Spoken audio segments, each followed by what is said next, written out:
All right, guys, welcome. So, have you ever woke up and you were just intent on trying to get sales? In fact, the night before, you were thinking about how can I get sales?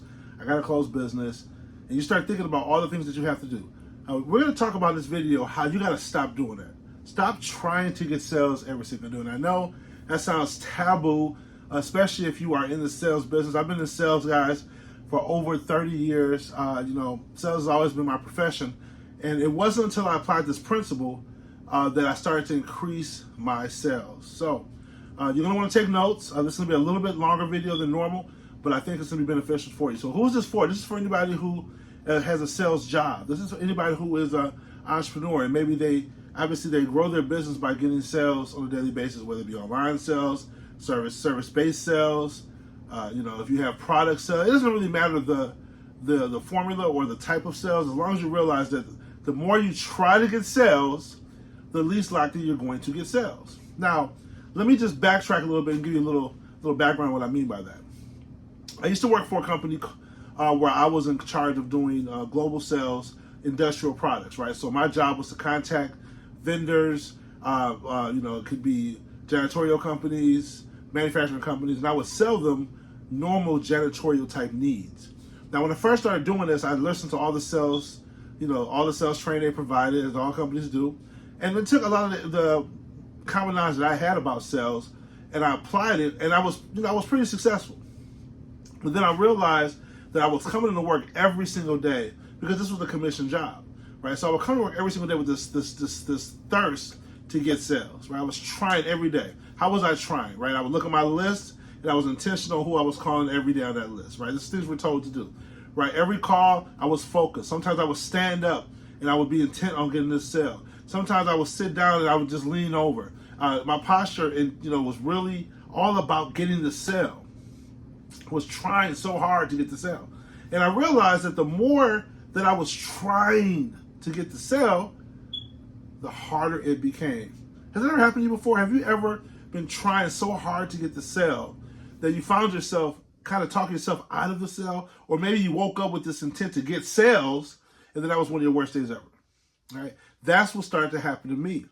And then I started to do some studying and started to do some kind of talking to myself and realizing that the problem wasn't the intention, right? We in business, you always intend to close deals, right? You always intend to get sales. That's part of being in business, right? McDonald's every day wakes up with the intent of getting sales, right? Apple every day wakes up with the intent of getting sales. But the difference between Apple and McDonald's is that they don't have to try, right? They wake up every day because their marketing brand is so strong, their branding is so strong that every day they're just going through the numbers.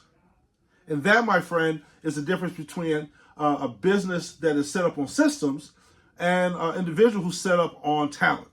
See, talent can only get you so far. And I know we have all listened to some of the greats. I've studied some of the greats themselves. I'm not going to drop any names here, but we know that being great at sales, being able to articulate, being able to influence, that's all important, absolutely. But I think that the world is becoming smarter and wiser. And let's be honest, most can kind of spot a sales guy or a sales girl a mile away. In fact, if you think about it, you don't even like to be sold, right? I've been in sales for a long time, and I'm the easiest seller in the world, not because I necessarily love the product, it's just because I don't like to be sold.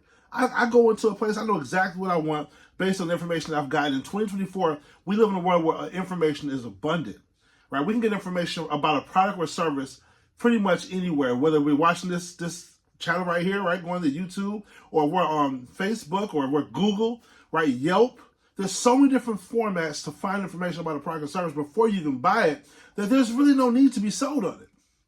And so our job as business owners, as entrepreneurs, and even in sales, even if you work for a company, is to create the environment while adding value to your clients that makes them want to buy from you.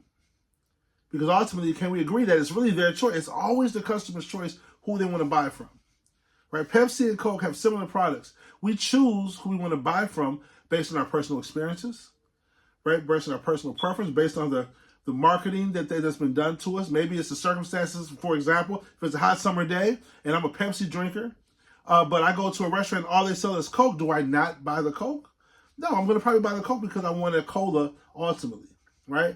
All right? Think about it from a restaurant perspective. Someone who's a dead-on fan of McDonald's.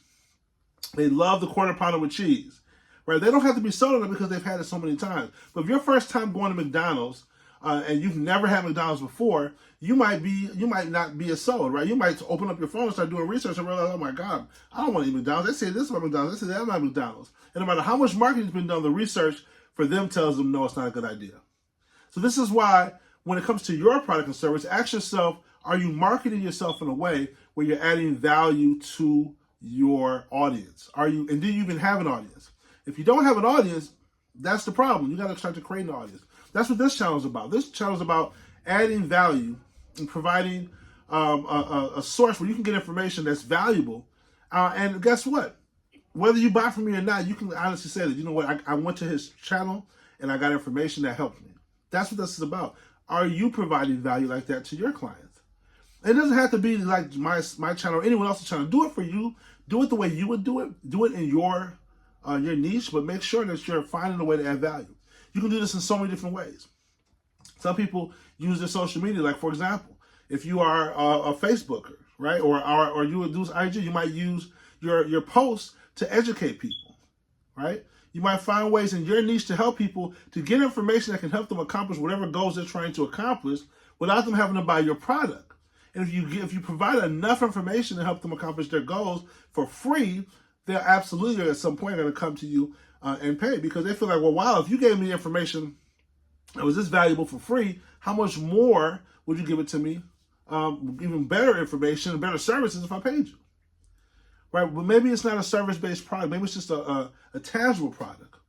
Well, provide, examples, right? Provide testimonials. Provide a real-life situation where they can see it working, and say, you know what, because now what you're doing, if you do enough video demonstrations, if you show enough people using the product and getting the result that they're trying to get using the product, right? It could just be, I'll give an example. I haven't bought it yet, but I've been seeing a lot of people advertising this little mic that I probably will get. And all they're doing is showing the mic, talking in the mic, showing it without talking in the mic, and then talking in the mic. And because the end result is a clearer sound, most likely because I've seen it so many times, I'm probably going to say, you know what, I'm going to get that mic, because I want to have a clearer sound on my videos. You see what I mean? So when you show somebody what that your product can do and how it can help them accomplish their goal, they don't have to be sold on that, because they see that you are providing a solution. So you have to ask yourself, how am I providing solutions for my audience? You can do solutions where it can be a Goodwill solution. A Goodwill solution is a solution. You think about Goodwill, you go to Goodwill to get inexpensive information, inexpensive products, right? Well, it could be a Goodwill solution where you're just providing information that's going to help them accomplish their goals. It's totally free or very low priced, but it helps them get closer to accomplishing their goals. That's a Goodwill solution. Or they can get so much value from your Goodwill solution that at some point they're going to want to be a part of the bigger solution, whatever that higher ticket is.